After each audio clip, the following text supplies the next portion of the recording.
my name is Lisa, and I wanted to describe to you how my heart change story came to be. I wandered around in the wilderness for probably 40 years and, just lived my life. I was a good person. I tried to do right, spent some time in the Catholic Church, most of my growing up time, and then when I was old enough, I chose not to go. So a big gap of time went by, and when I was around 40 years old, I just felt desperate. I knew something was missing, didn't know what it was, but I did return to the Catholic Church as I was brought up that way.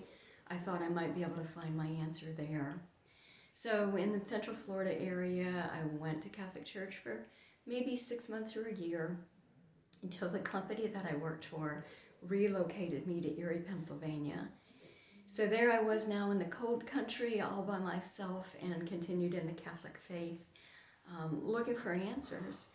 I went pretty steadily for a long time, for about a year, and the company relocated me to New England. Once again, I was still searching. I knew not to go back to the Catholic Church. For me, I hadn't found my answer. So very quickly after I was in New England, I was led to a non-denominational church. As soon as I walked in, I knew something was different, didn't know what it was. People had a personal relationship with Jesus. Throughout my life, I saw that, but it only served to make me realize I didn't have that, I wasn't going to have that, I wasn't good enough for that. So I kind of watched others and wondered what that meant. In this church, though, in the first several months, I got sponsored in a program called Cursillo. Turns out that was a Catholic mini course in Christianity, where I spent the weekend and developed a personal relationship with Jesus. It was there that I guess I was desperate enough to reach out and learn who Jesus was, that a personal relationship was available. The whole time I didn't know it, didn't know how to ask, but I was now ready for it. And I received Jesus as my Savior. I instantly felt a weight lifted off me. It was no longer about me, but instead Jesus was there to show me how to live my life. I was so excited that I wanted everybody to know about Jesus, and I wanted to give back to the ministry that had finally shown me the answer I was looking for.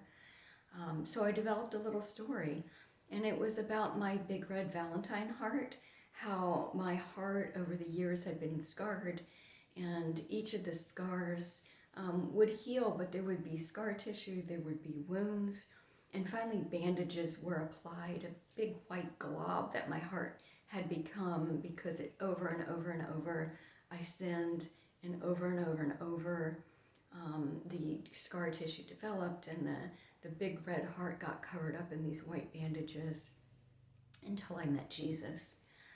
And Jesus reached out in a very personal way. Power emanated from his finger. He touched my heart, and it turned a little spot of red, a little spot of hope developed.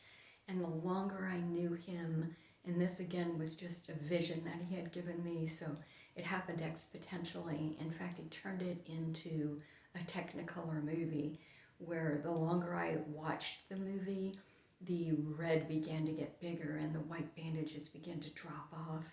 And I knew I didn't deserve it, but he wouldn't let go of me. And finally, my heart was restored to this big red Valentine heart. And he said I had to heal you before I could use you. So again, I wanted everybody to know what a personal relationship with Jesus is all about, that it is available to all of us who ask.